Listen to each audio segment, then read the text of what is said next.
What is the big difference on set from this one compared to the first one? What feels different? Oh man, on set? Yeah. You know, on the first one, I felt as though a lot of the crew, much of the cast, didn't really know what we were doing. You know, like I talked to a lot of the crew members who worked on the first one, and they were like, I was really kind of surprised at the first movie, and I think that was what the first movie really had.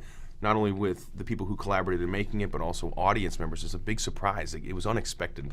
And so the second time around, we felt the momentum, you know, and we felt expectations. And so that felt different. People knew that we were making a sequel to a movie that was really well received and really highly regarded. So that felt different. And it was exciting as an audience to come in sort of knowing these characters and Yeah. just being excited to revisit them. Absolutely, yeah, absolutely. I think, you know, there's a certain amount of expectations that people will have in the second movie. I mean, because the last thing in the world you want to do is not give people what they want after committing to and falling in love with the first movie.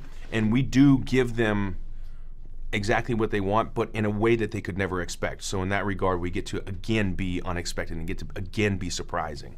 When did you start to learn the track listing for Awesome Mix Volume? You know, I didn't get so deep into listening to the tracks on this movie as I did the first movie, because the first movie I would have had, Peter Quill would have been listening to these songs for 20 some years, and in this movie, Peter Quill's only received the songs a couple months earlier, so I didn't get so heavy into ingraining them into my psyche. I listened to them a few times.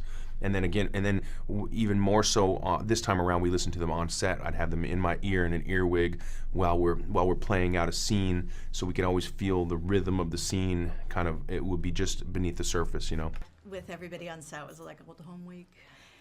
That was, I think, getting back to seeing everyone was the most exciting part of doing the sequel. I wasn't looking forward to, you know, the 5 hours of green makeup, but it's so funny, I never really did look forward to it, but as soon as I was on set, I was happy. I would forget that I had been there since 2:30 in the morning, and I was just eager to get back and just, you know, I always felt like I was playing with my friends, you know? How is Gamora fitting in with the other Guardians in this one? She's still the one that is rigid and takes herself a little too seriously, but I think it's because she still has all this baggage that she has to deal with. You know, when you see them in the second installment, it's only been 3 or 4 months since the first movie. You know, that's kind of like the time frame that James Gunn wrote for us. So even though they're feeling much more familiar with each other, they're still getting to know each other and acclimate to this new life together as a family.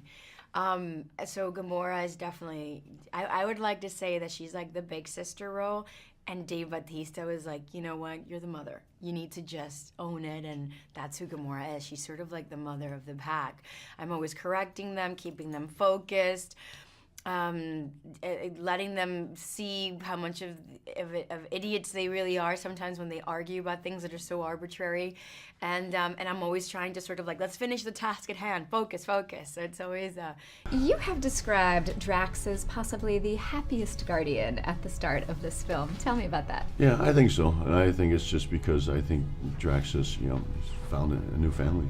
You know, I think he's learning to live and love again, and I think he's at this moment he's pretty content, or more content than he's been in a long time. Hello, Paris with a Gabriel here. You may remember me as Jughead Jones from Fast and Furious movies. We miss this amazing man, KJ Apa. Well, I'm back in Marvel's Guardians of the Galaxy Volume 2 as the voice of Baby Groot. I use the squeaky baby voice. It's like the chipmunks. First you flick this switch, then this switch. That activates it. Then you push this button, which will give you 5 minutes to get out of there. Now, whatever you do, don't push this button, because that will set off the bomb immediately and we'll all be dead. Now, repeat back what I just said. I am Groot. I am Groot. Uh-huh. I am Groot. Uh-huh. I am Groot. That's right. I am Groot. No! No, that's the button that will kill everyone! Groot is a Flora Colossus, the son of Groot. and a member of the Guardians of the Galaxy. Born out on a planted twig of his deceased father, Baby Groot began to grow and interacted with the Guardians on many adventures. They were soon hired by the Surveyor to destroy an Alabilisk, but they were then targeted by their former employers due to Rocket, who double-crossed them and stole some of Allied's batteries. During the escape, they had met Peter Quill's father Eagle, while Groot and Rocket, along with Yondu Utana, were captured by Taserface, faction of the Ravagers, but Groot was able to help them all escape. Groot then joined his allies and assisted them in destroying Eagle and saving all his friends, but Utana died. Over the next 4 years, Groot continued to grow and started exhibition the personality of an adolescent. Ugh, dude. Seriously? You gotta clean up your room. It's a complete mess. I am Groot. I'm not boring. You're boring. You know what's boring? Sitting there playing that mind-numbing game. What's boring is me tripping over your vines every day. I'm not bored. And now I know how young you are. Peter Quill's name is Star-Lord. And Gamora, she's such a badass. Sorry, Santana. And Drax, ooh, he's such a strong one. Dave Bautista. And Rocket, Bradley Cooper, one of my favorites.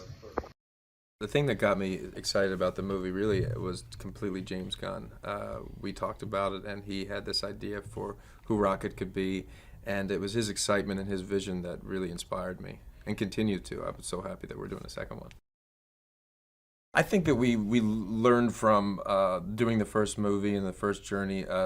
We have a better understanding of who Rocket is, and he's evolved. I mean, also with the technology evolving, I think also the characters evolved, and that's been a fun process to be a part of, because I'm just a small part of Rocket. I mean, so many people go into who Rocket is. It's so good. Does James tell you what song's going to be playing? Yes. Oh, he does. When we did the table read, he would play the music at the same time too. Cool. He would he would say, hey, so this is gonna be the music at this moment, and this is gonna be the music, and it was great. Because I mean, you're one of the very few kind of new characters in this movie, which means you kind of come into this project with the kind of knowledge of the tone of what the first kind of movie was. Mm-hmm. Do you think that's quite helpful when you come into a film knowing kind of what is expected and what the kind of audiences already quite appreciate about the franchise? Yeah, sure. I mean, my character is pretty different too from the other characters, and it's just, she's just innocent and wide-eyed and, a little bit weird. It was really fun to play. Because, I mean, she's obviously got this huge kind of quite mysterious past, which I'm sure in the comic books is really delved into. I mean, do you find it can it be overbearing to kind of get really stuck into that and to read the comics, or do you prefer to treat her more as a cinematic creation? Oh, yeah, completely. I mean, I tried at first. I did some research, and I read so many different things about her, and some really dark and twisted and sometimes sexual, really weird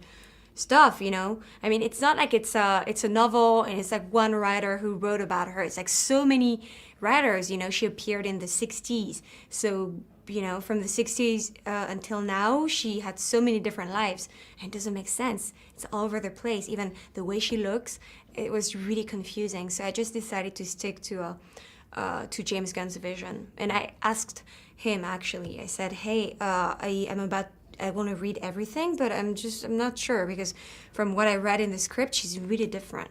And he said, I don't think you need to. So, yeah.